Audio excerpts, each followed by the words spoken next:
Salutations, Imperial citizens and battle brothers. Welcome to another Magic the Gathering Commander deck tour. Today I will be presenting my Marneus Calgar Commander deck. This is supposed to be a high power commander deck, so all the cards are really good, really powerful. We're in bracket 4, so we do have to play around the fact that we could get our lands destroyed, or we could play against an infinite combo as early as turn 3 or 4. So this is why we're going through this deck, and I can explain to you what it does. First of all, we are in Esper color, so we are white, blue, and black. Marneus Calgar is a legendary Astartes warrior with double strike. It's a 3/5 for 5 mana, and whenever one or more tokens enter the battlefield, we draw a card. It's not once per turn, so if we have token producers, we can draw cards. And of course, for 6 mana, we can make 2 white Astartes warrior tokens with vigilance. So if we have a way to find infinite mana, we can make infinite tokens and draw our entire deck. And of course, just as a little bit of an attrition piece, it is also great. And defensively and offensively, a 3/5 double strike is pretty difficult to trade and block with. So there's a bunch of like death touch creatures that will not actually kill Marneus Calgar, which is great. We will start this deck tour with the mana base. First, let's start with the mana base. Our mana base is very carefully constructed to be consistent and a bit greedy. And those are the lands we are running. We run one of each basic with the double up on the snow-covered basic. So we are running one island, one snow-covered island, one plains, one snow-covered plains, and so on. We have all the survey lands, all the shock lands, and of course our triome, which leaves us with 13 fetchable lands with our 8 fetch lands, and no lands with identical names in our deck, which is important for multiple reasons. We are running Field of the Dead, which is a land. Once you have 7 lands on the battlefield and you make another land drop, you get a 2/2 zombie, which is a token which triggers Marneus Calgar to draw a card, obviously. And if we play a fetch land and have to sacrifice it to get another land, that is 2 land drops at the same time. So we get 2 triggers for 2 tokens, which triggers Marneus Calgar twice. So it is just a very nice piece of attrition. We have also another landfall card here in the deck, which is Felidar Retreat. Felidar Retreat will make a 2/2 Cats Beast, or put a +1/+1 counter on each creature we control whenever we make a land drop, which is a great finisher and also a great engine as a little backup. And since basic lands with the snow cover type have a different name but are functionally identical to regular basic lands, that means we don't have to run only 3 basics, we can run 6 basics instead. Next, we have some quality fixing lands, Command Tower, Exotic Orchard, Starting Town, just to get those early game mana sources covered up. We have the Battle Bond lands, which enter untapped if we have more than one opponent, which in Commander is supposed to be the case. In terms of utility, we have a Strip Mine to destroy some lands. We have a Fountain Port as a mana sink to create and sacrifice some tokens. Ancient Tomb and Phyrexian Tower as ways to ramp and speed up our plays by a little bit.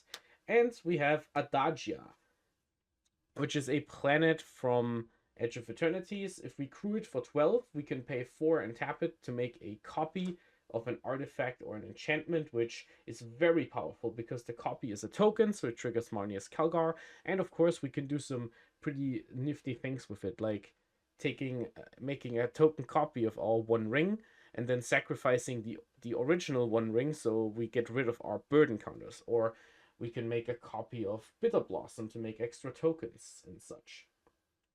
We have a little desert package here because we are running Sand Scout, which searches a desert right into the battlefield.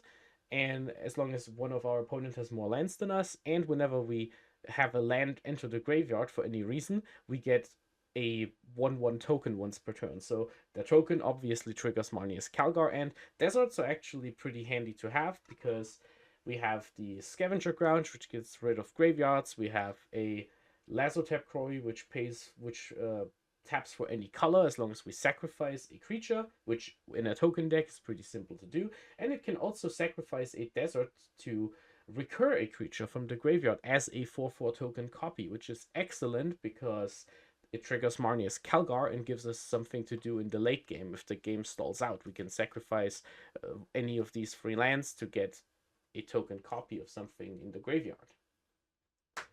The last land I want to get into a bit deeper is the Ursa Saga here.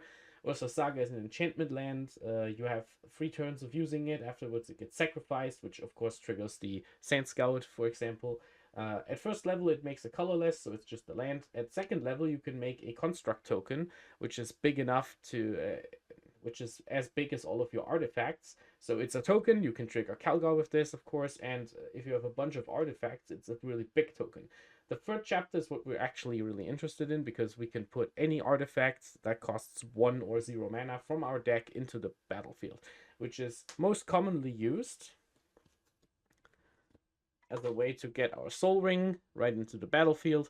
But in case we have already drawn or lost our Soul Ring, we also have a Wayfarer's Bauble to fetch a basic land, just in case we have too many colorless lands. It's a great way to use the colorless off of the saga to get our mana fixed. And we have a Skull Clamp, which is an equipment. We can equip it to give a creature +1/-1 and draw 2 cards if it dies. And if you equip it to a 1/1, like most of the tokens are, you just get to draw 2 cards.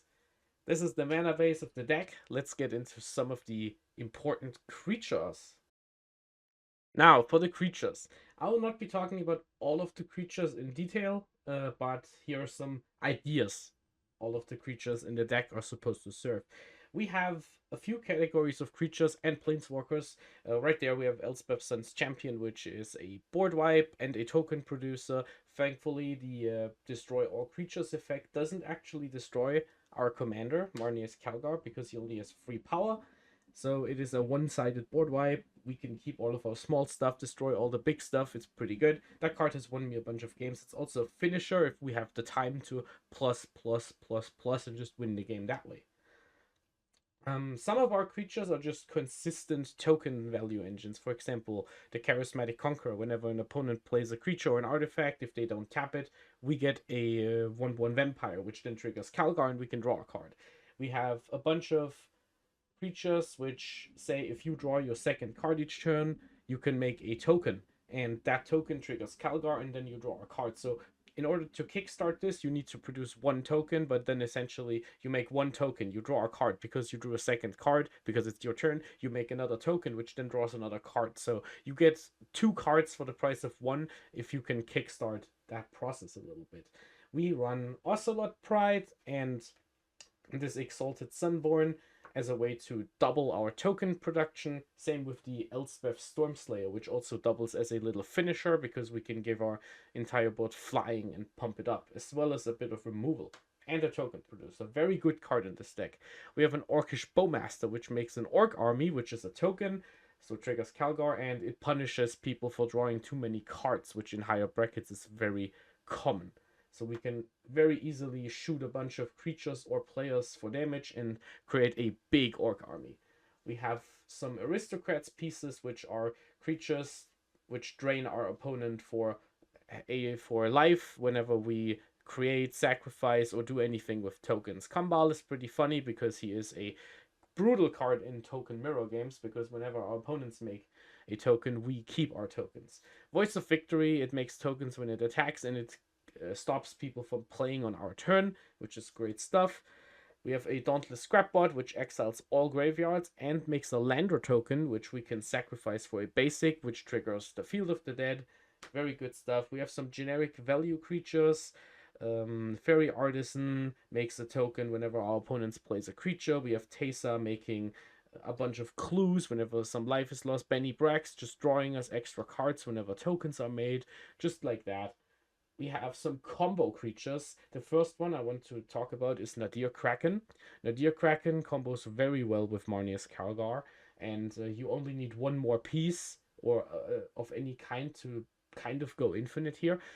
Whenever you draw a card, you may pay a mana, and if you do, then the Deer Kraken gets bigger and you make a tentacle token. The tentacle token then triggers Marneus Calgar, so you can draw a card. And because you drew a card, you can make another tentacle. So as long as you can somehow produce mana off of the tokens you have, or if you just tap a bunch of mana, you can make a bunch of tentacles, have a huge Nadir Kraken, and draw a bunch of cards, which is very good. Second, last category to talk about are the combo creatures, which is the Zealot, which allows us to sacrifice an artifact or a creature to surveil. Pretty innocuous, but this guy is crazy because we have some combo creatures here. We have the Warren Soul Trader, sacrifice a creature, make a treasure token. The Pitiless Plunderer, whenever something dies I control, you get a treasure token. We have the Academy Manufacturer, whenever we create a clue, food, or treasure, we get one of each, which, of course, with the Stritehanger Automaton, whenever we create an artifact token, we get a Thopter, and all Thopters get +1/+1. So basically, if any of those two are in play, things happen. For example, the Automaton and the Soul Trader. If we sacrifice a creature, we get a treasure token and a Thopter, and we can then sacrifice the Thopter to make a treasure, which then makes another Thopter and another treasure. So as long as we have life to pay, we have tokens to create. So we end up with as many treasures as we can afford and a Thopter, and all of these will trigger Calgar for some card draw. And same with the Plunderer, the Manufacturer. So whenever we sacrifice a creature for a treasure, we also get some clues and some foods which can be used for other plays. Great stuff. Now that we've talked about the creatures, let's get into some artifacts and enchantments. Now for the artifacts and enchantments, we have a few artifacts and enchantments here, once again, a bit sorted into categories. For example, we have some more aristocrats pieces with the Bastion of Remembrance, so every time a creature dies, we can drain our opponents for 1. Important thing, I tried to only include aristocrats pieces which don't target and hit each opponent, so they can't give themselves hexproof or protection, so we can still get them. We have a Nuka-Cola vending machine, which is one of the greatest cards in the deck. It says we can create a food token if we tap it for 1 mana, and whenever we sacrifice a food, we get a tapped treasure token. Note, you don't have to sacrifice the food to its own ability, so you can sacrifice it with the Umbrocolor Zealot to surveil, and that obviously does something, because whenever we create the food, we draw a card of Calgar. Whenever we sack the food, we draw a card of Calgar because of the treasure. And of course, keep in mind our little automaton and manufacturer. Both of these will also create extra tokens whenever we sacrifice the foods or create the foods, which is very good value. We have Champions from Beyond as a finisher. We can dump a bunch of mana into it to make a bunch of tokens. It serves as a card advantage engine if we have 4 creatures, and as a finisher if we have 8 creatures, which is a good time. Some removal in terms of interaction, we have Swords to Plowshares to exile a creature, Get Lost to get rid of creatures, enchantments or planeswalkers. Into the Floodmaw is a 1 mana bounce for any target if we can gift our opponent a creature, and of course our Amphibian Downpour. Now, one thing to keep in mind also about our little counterspell suite, we have 5 counterspells here. We have Protect the Negotiators, which creates a token, and then our opponent gets countered unless they pay mana equal to the number of creatures we control, which is a lot of creatures. We have an Offer You Can't Refuse, Swan Song, which are 2 1-mana counterspells, which give our opponent a token, which is something to keep in mind, because, of course, if we give our opponent a token, and we have our boy out, which like Kambal, whenever we give our opponent a token, we get a copy of that token. So the maps from Get Lost, or the fish from Into the Floodmaw, whenever we pay that and give our opponent a token, we get that token too, which then of course triggers Marneus Calgar. Of course, we can also destroy our own permanents to get some value that way. So yeah, 5 counter spells, 4-spot removals. Amphibian Downpour is worth pointing out as a really funny card. It is a 3-mana enchantment. The enchanted creature is a 1/1 and loses all abilities. This is a great card to hit problematic commanders with. And it has Storm. So if our opponent has cast a bunch of spells, like we get a copy of Amphibian Downpour. And the copies are tokens. So the copies trigger Calgar for some card draw.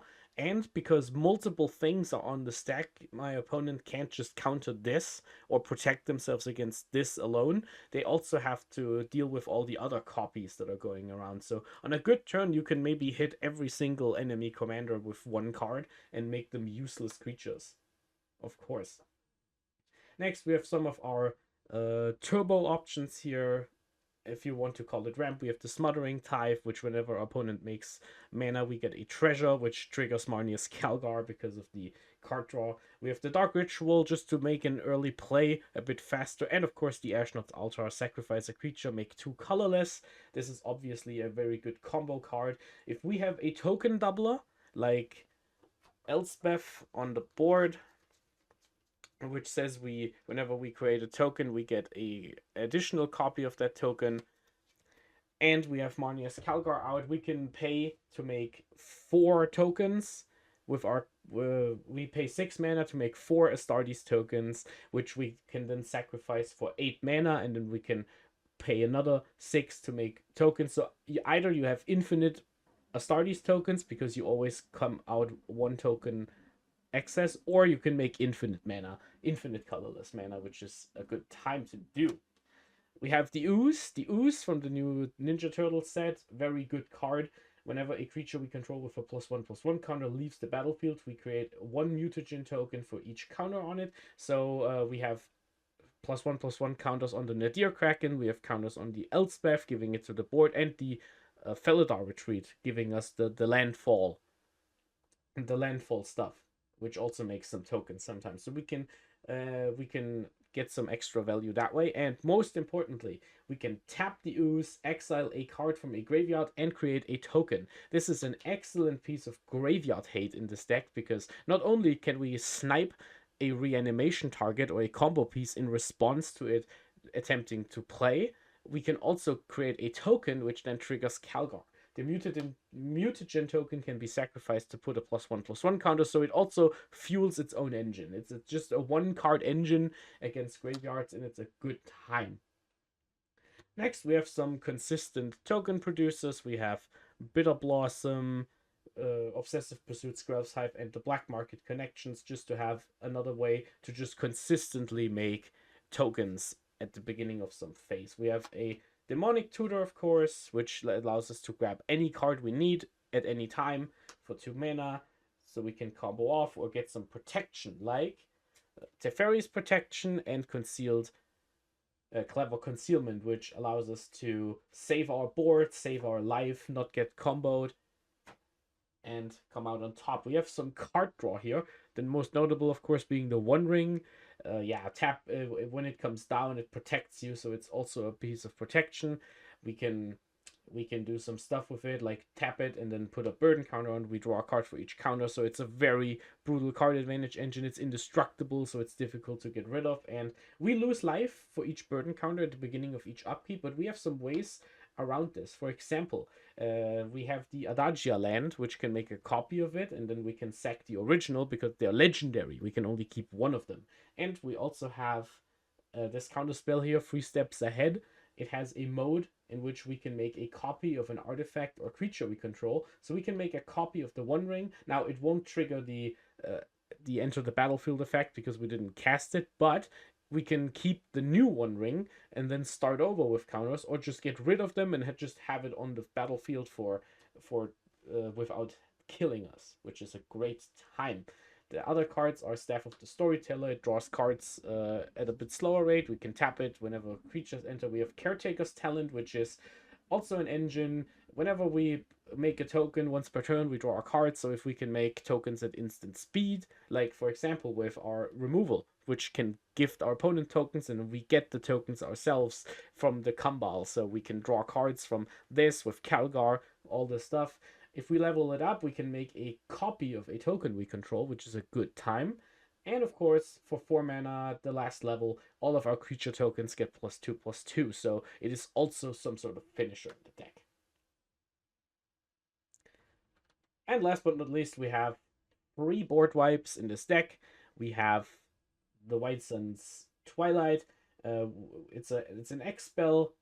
If we get X life, we create X 1/1 colorless Phyrexians, and if we pay 5 or more, so if we pay 7 mana into this, we destroy all creatures and keep the mites we just made. So this is a way to come back a little bit, because if we lose too much life early game, especially because of our fetch lands and our Ancient Tomb, all of the life we pay for our consistent token making, this is a way to regain that life in a big burst. It's an outlet for infinite mana, so we can just kill all the creatures, make an infinite amount of tokens to attack everyone for poison with, and that's just a good time. We have Toxic Deluge, of course. It's a 3 mana board wipe. It gets rid of everything if we pay the life for it.